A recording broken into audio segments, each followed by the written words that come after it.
আসসালামু আলাইকুম ভিউয়ার্স, আলিফ agro service থেকে চলে এসেছি নতুন একটা ভিডিও নিয়ে।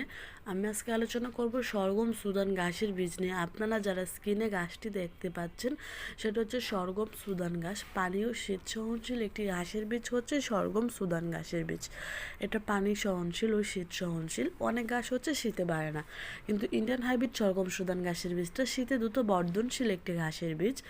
এই ঘাসের বীজে আছে 22% প্রোটিন, 18% ফাইবার, যা আপনার গবাদি পশুর অনেক উপকারে আসবে।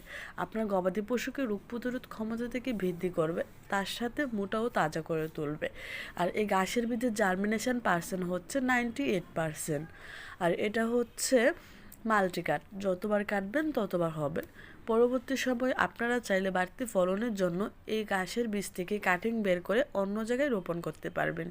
আপনারা একবার ঘাসের বীজ রোপণ করলে দ্বিতীয়বার আর কোনো প্রয়োজন হয় না ঘাসের বীজ রোপণ করার জন্য। এই ঘাসের